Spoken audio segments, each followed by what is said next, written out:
Satoshi Kon was a man who had really cool glasses, and was also an absolutely incredible anime writer and director. He was someone who created masterpiece after masterpiece, which in itself influenced countless other brilliant films. And sadly, he's one of the many people in the anime and manga scene that was suddenly and tragically taken from us. In my mind, he's up there with the greats, like Kentaro Miura and Osamu Tezuka, and so I wanted to make this video dedicated to him and highlight his beautiful works that I think are severely underrated. I especially noticed it in the UK, seeing as before I came across AniTube, I'd never even heard of him or his films, and no one in the anime space around me even knew of him. Literally, over here, the only way you can legally buy any of his films is buying them on DVD, which is definitely a huge factor as to why nobody knows about, genuinely, some of the greatest anime movies. No, just greatest movies ever made. They're definitely worth buying, but can please at least one streaming site just get the rights to these? In this video, I don't really want to do the same thing I've done for like the last 3 videos. Pre-standard reviews, sharing my thoughts on anime, and so I've decided that I don't want to go,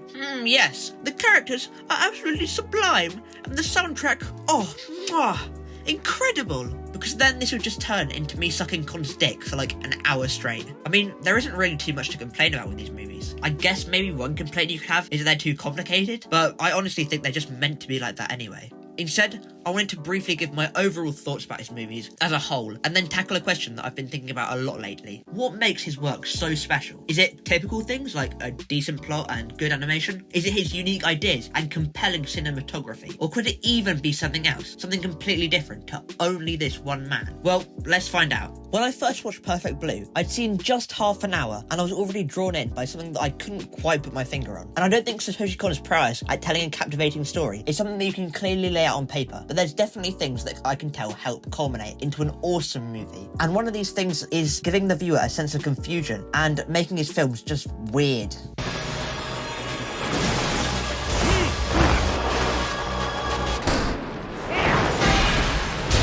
Now, I don't mean the confusion where it's shot so badly you can only see the actor's forehead, because the movie's just awful. I mean the masterful way that he blends reality with either fiction or dreams, so no one can easily tell which is which anymore. The best example of this is in Perfect Blue, where her real life starts to bleed into the acting she's doing, and it leaves both the main character and the audience not knowing whether the movies she's acting in are just movies or whether they're actually portrayals of her real life and the actions that she has taken. Just as you think you figured it out, Satoshi Kon will shit on your face and obscure your vision yet again. It leads to confusion and uneasiness in the audience, perfectly mirroring what's going on in Mima's mind and giving us a deeper insight into her anxiety and troubles. As one of the most recognisable internet celebrities with at least 10 million subscribers by the time this video's out, and a queue of every company on the planet asking for a sponsorship, I could easily relate to her problems, as I also lie awake at night thinking of that one mean comment I got on a YouTube video made back when I was around 8, and I still have no idea why to this day. I'm drinking my milkshake. Drinking my milkshake. Drinking my milkshake. I'll put it down. Both of Satoshi Kon's other most popular movies, Millennium Actress and Paprika, do the exact same thing, although for different effects and in different ways. But you can definitely tell how Perfect Blue's way of storytelling has been taken on and evolved in his other films. The only exception to this is Tokyo Godfathers, which is a very different type of film to every of his other movies, but it still feels distinctly Satoshi Kon-esque, so there must be something more to what makes his movies his. I don't want to sound like some fucking weird alien who's visiting Earth for the very first time when I say this, but I find humans really interesting. There's something about human interaction in dire situations that's just so fascinating to me. I love to see how some people will give up and accept their fate. Some will try anything and everything to find a way out, and some will go mad with fear. Fuck, I sound like a psychopath right now. But that's all I knew about this kind of stuff. I'd never explore outside these horrific situations. And so sure, Perfect Blue and even kind of Paprika did let me get a snort of this before my addiction got out of hand. But now I have a new one. I enjoy seeing normal interactions too. Just people chatting to each other about what's going on and what they're going to do. And that's something that was served up to me on a silver platter with Tokyo Godfathers. There's no one antagonist that starts twirling their mustache and laughing like The villain is life itself, giving the cast a fat middle finger and then running them over with an 100-ton truck.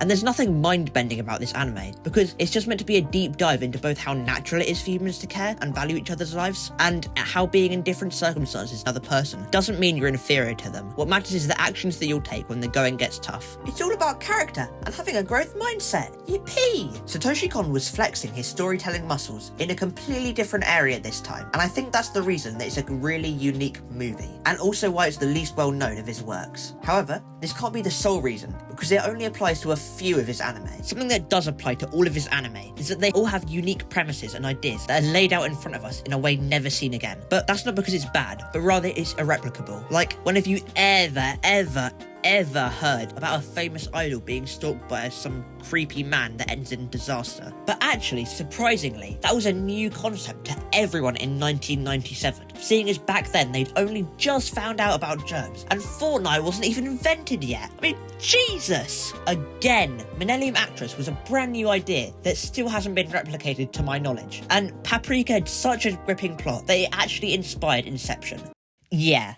That Inception. The one with like 87% on Rotten Tomatoes. It didn't have Leonardo DiCaprio in it, so I guess it evens out in the end. Finally, I wanted to highlight his editing prowess and insane cinematography. This makes every single scene unpredictable and constantly interesting, even when not much is going on. He uses lots and lots of match cuts, where the setting and characters change completely, but the shots still feel connected. This way, you never know when the scene will change from movie to life or dream to reality, and you could easily blink and miss one of these cuts, and suddenly you have no clue how you got to that point, because it's so seamless. Satoshi Kon also uses loads and loads of other remarkable and unique cuts and edits, like this, and even this.